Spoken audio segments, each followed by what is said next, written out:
Hello Government A students, this is Mrs. Miller and this is your Unit 3 test review video. Hopefully you guys watch this and it'll give you a little bit more insight into some of the questions, and hopefully I didn't make too many spelling errors in my PowerPoint. So, I always hate when I do that. Because just like you, my eyes can deceive me sometimes. So here we go. So yeah, as you guys know, there's 3 branches of government in the U.S.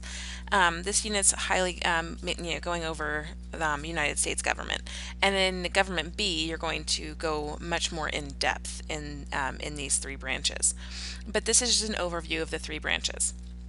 So we have legislative, which is the House of Representatives and the Senate; judicial, which is the Supreme Court and all of the federal courts; and executive, which is the office of the president and the offices under that branch.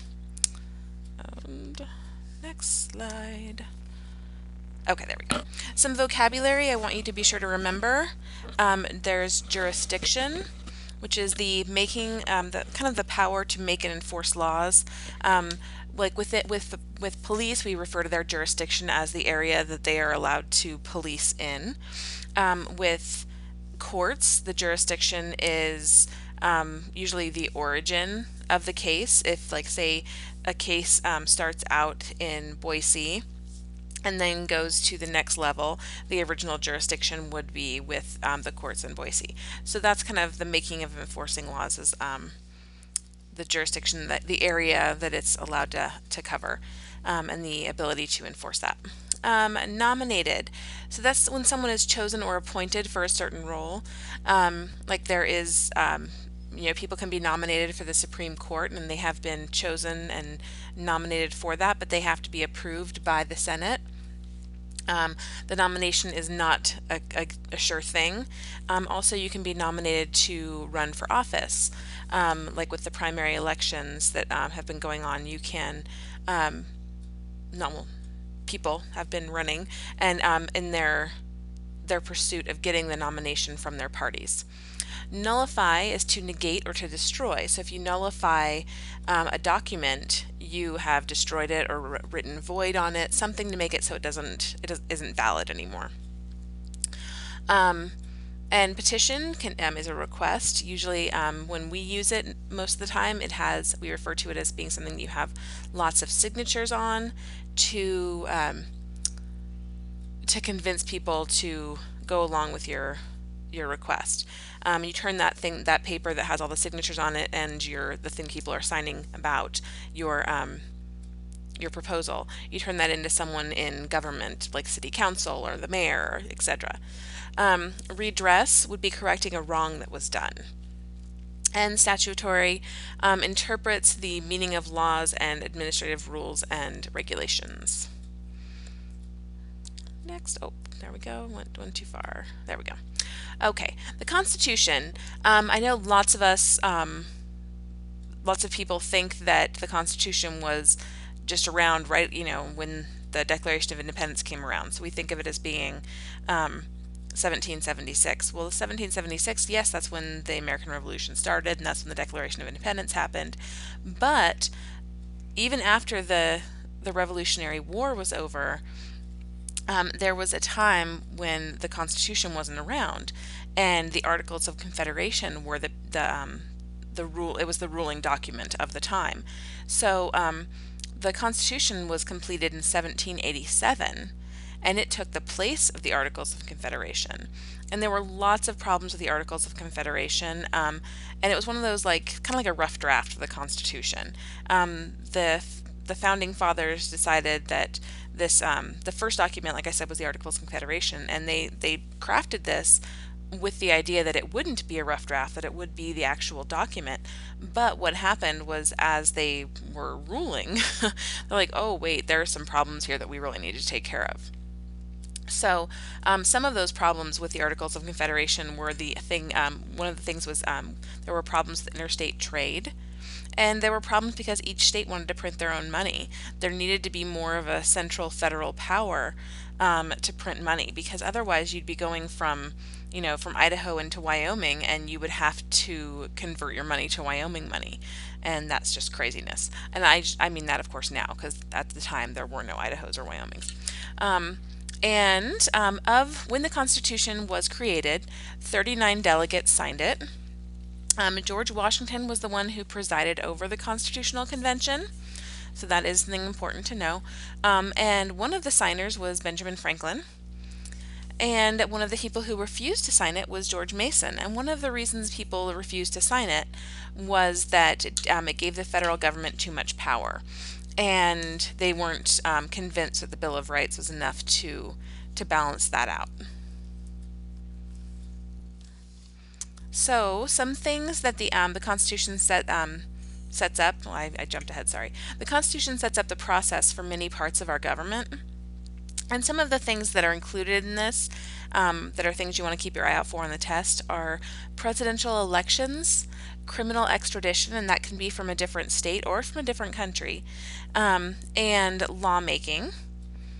And then the fact that rights that are not reserved for the federal government are given to the states, which that was a big one in passing the Constitution, because it meant that the states weren't going to be completely at the without power.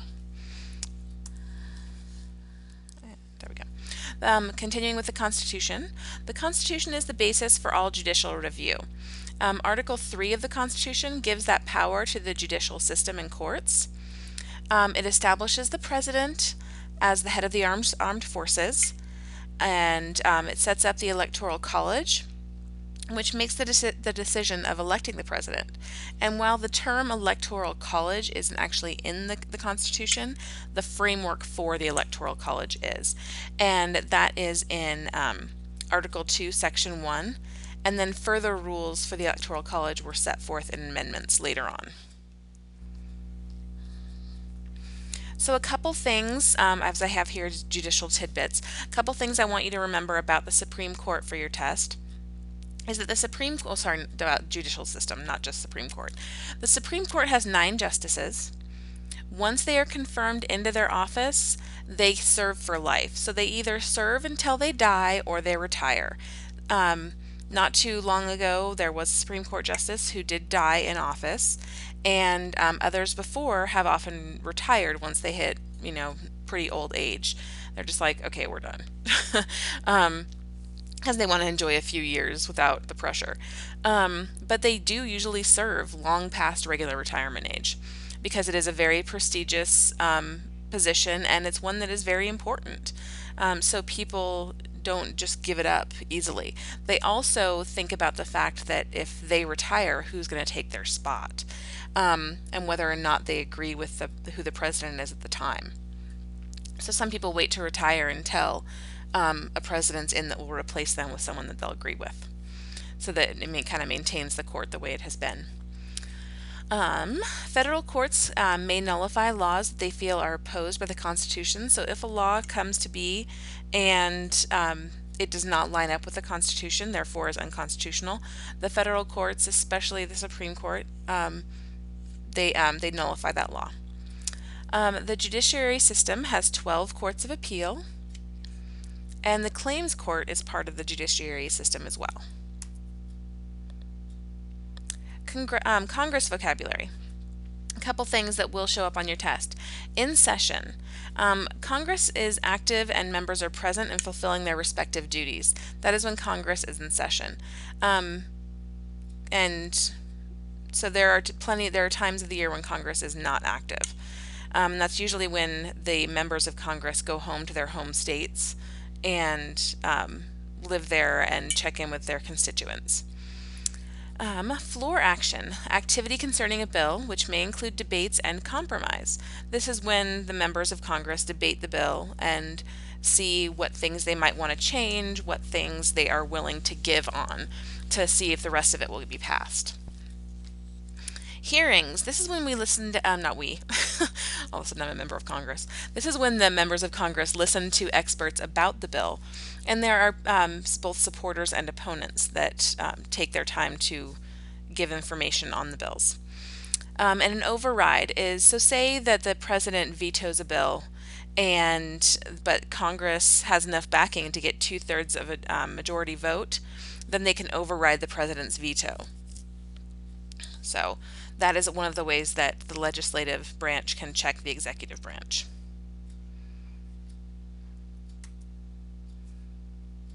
There we go. And some tidbits about Congress, so congressional tidbits. Congress gets its power from Article 1 in the Constitution. The president pro tempore, or tempore, depending on how Latin you want to go with it, proceeds over the Senate, and his vote is equal to others. So his vote is not like the only time it would be like a tiebreaker is if he was, if he was on one side of it and everybody else, voted. He is not the final say. He is equal to others. Bills may be introduced in either house. Impeachment hearings generally begin, well, not generally, the impeachment hearings begin in the House of Representatives and conclude in the Senate. The number of representative members is determined by the state's population from the most recent census, and the census, just so you guys know, this part's not on the test, but just so you know, happens every 10 years. The number of senators is equal for all states, and that would be 100 senators because there's 2 senators for every state. And Congress has many powers and responsibilities. Among those include the power to coin money, maintain the armed forces, and override a presidential veto with a 2/3 majority vote. So those are some things that Congress has the power to do. A little bit more about Congress. A bill that makes it through the Senate and then say makes it through the Senate and then goes to the House of Representatives. And this can happen the other way around. So it can start in the House of Representatives and then go to the Senate. My sentence is worded oddly. Sorry about that. But like I said before, a bill can originate in either house and then it moves to the next. If a bill has changes proposed by the second house to review it, then it's sent back to the House of Origin to have those changes approved. So say it makes it through the House of Representatives and then goes to the Senate. The senators are like, we like it except for this and this. So then it would go back to the House of Representatives to have those changes approved. If significant alterations are made to the bill, a conference committee is formed to reconcile the differences between the bills that were in the House and the Senate. The number of representatives that are in the House of Representatives is 435, and again, that is the House that is based on the population of the states. And the number of senators is 100, and every state has 2 senators, no matter the population. So we're going to go through the Bill of Rights here because there are a lot of questions that come up on the test that ask you which amendment gives you this. So you can even have the Bill of Rights open while you're in another document while you're taking the test. I'm okay with that, but you really need to know which amendment protects which right. So Amendment 1, Congress shall make no law respecting an establishment of religion or prohibiting the free exercise thereof, therefore freedom of religion, or abridging or hindering the freedom of speech or of the press, or the right of the people to peaceably assemble, and to petition the government for the redress of grievances. So the First Amendment is freedom of religion, freedom of speech, freedom of press, freedom of assembly, and the freedom of petitioning the government for addressing grievances, or redress, as the amendment says. Amendment 2. And this is the one that people get really uppity about when it comes to arguments. So it's one that can be argued both sides. Some people say that we don't need it anymore. Other people say that it's there, so we have to go with it. So this is one that there are whole scholars that their whole job, their whole life is to discuss the Second Amendment. It is such a deeply entrenched and topical and controversial part of our history and government. So Second Amendment, a well-regulated militia being necessary to the security of a free state, The right of the people to keep and bear arms shall not be infringed. So this is the right to own a gun, pretty much. Amendment 3. No soldier shall, in time of peace, be quartered in any house without the consent of the owner, nor in time of war, but in a manner to be prescribed by law. So this one was because the British during the Revolution would force people to let soldiers stay in their homes. So because they didn't have military bases all over, they would, or if they did even, they weren't big enough for all the soldiers they needed. So they would have soldiers stay in people's homes near the forts. And the Americans thought that was lame. So they decided to make sure that didn't happen, and they put it in the Bill of Rights. Amendment 4. The right of the people to be secure in their persons, houses, papers, effects against unreasonable searches and seizures shall not be violated, and no warrants shall issue but upon probable cause supported by oath or affirmation, and particularly describing the place to be searched and the persons or things to be seized. So this one comes into play when someone's under investigation for something, that their houses, their cars, their personal effects cannot be entered without reasonable reason, and the warrant needs to be particular in its request. Next, there we go. Amendment 5. This one's pretty wordy, so it only gets its own slide. So the Fifth Amendment: no person shall be held to answer for a capital or otherwise infamous crime, unless on presentment or indictment of a grand jury, except in cases arising in the land or in naval forces or in a militia, when in actual service in time of war or public danger. Nor shall any person be subject for the same offense to be put twice in jeopardy of life or limb, nor shall be compelled in any criminal case to be witness against himself, nor be deprived of life, liberty, or property without due process of law, nor shall private property be taken for public use without just compensation. So this one is often used. The main reason we use it, there are actually two. There's more to it than this, but the main reason where average folks use it is going to be with not when people say I plead the fifth, they're saying that they don't have to be a witness against themselves. So if you're on trial for something, you can say I plead the fifth, and you can just be quiet, as long as you're using it correctly. Lots of people use it incorrectly.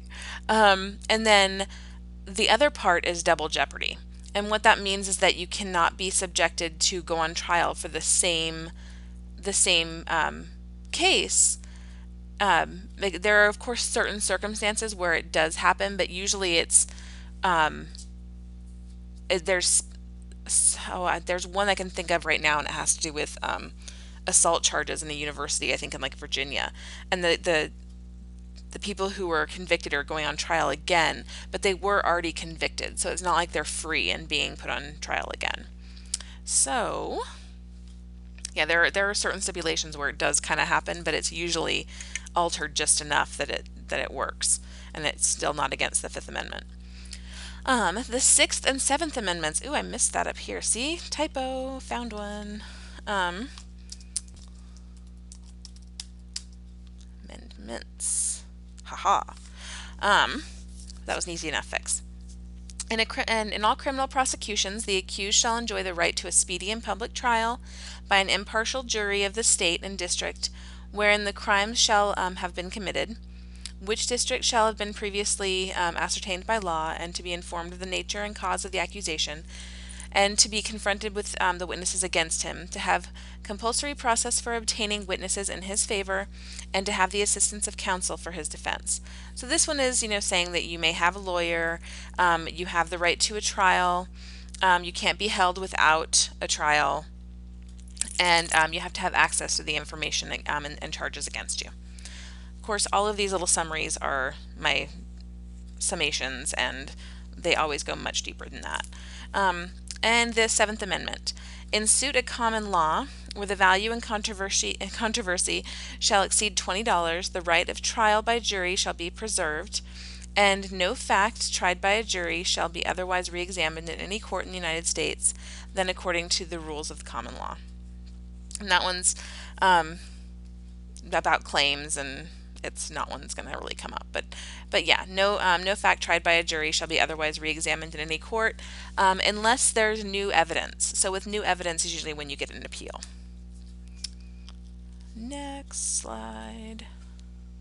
Where aren't you going? There we go. The 8th, 9th, and 10th Amendments. Amendment 8. Excessive bail shall not be required, nor excessive fines imposed, nor cruel and unusual punishment inflicted. This is the one where people say that the death penalty would be one that they think is cruel and unusual. So that's the argument people have against the death penalty, or at least certain types of the death penalty, and that's why sometimes some have been done away with. It's why we usually don't have hangings as much anymore. We have lethal injection because it's supposed to be not cruel. The Ninth Amendment, the enumeration in the Constitution of certain rights shall not be construed to deny or disparage others retained by the people. And then the 10th Amendment, the powers not delegated to the United States by the Constitution nor prohibited by it to the states are reserved for the states respectively or to the people. That one is crucial for the fact that the Constitution was passed. People thought that the federal government would take too much power if that was not put right there in the Bill of Rights. So, and then we have the essay questions, so you guys can prep yourself and be ready for that. The first is two of the greatest ideas to come from the Enlightenment thinkers concerning government was Locke's idea that the primary purpose of the state was to protect the rights of the citizens, and Baron von Montesquieu's idea to separate the powers of government to guard against abuse. So in an essay of 150 or more words, explain how the Constitution put both of these into practice. So here I'm just going to pretty much tell you, make sure you mention that Locke's idea is put into practice with the Bill of Rights, and Montesquieu's idea is put into practice with the separation of the branches of government, with the checks and balances, and then discuss those. So as long as you do that and you discuss them thoroughly, you will do well on that question. Essay question 2. Under the Constitution, all legislation comes from Congress. In an essay of 100 words or more, describe how both executive and judicial branches reject or alter legislation from Congress. Make sure to include in your answer how Congress can adjust to these checks on their legislative ability. So with this one, you would say how the executive branch can veto legislation, and Congress can adjust and check the executive branch by getting a 2/3 majority. The judicial branch can alter and reject legislation by ruling it unconstitutional. And the Congress can therefore, if they really, really wanted to, make an amendment and have that passed by the states. If that's the case, then that would change the Constitution, and that could change and make that work. So there you go. Just make sure you talk about these things with enough detail that you get your full points, and hopefully you guys will now be able to kick the test's butt. Those are pretty much, I think, 98% of the questions on the test. There might be one or two that that come up that don't quite fit those exactly, but are things that you'll remember just from the lessons and from your history classes in the past. So do your best, and I look forward to working to grading your papers and your tests. And if you use this as your live class, remember to call me during office hours so we can discuss it. And remember, I'm here to help. So if you have questions, give me a call. Bye.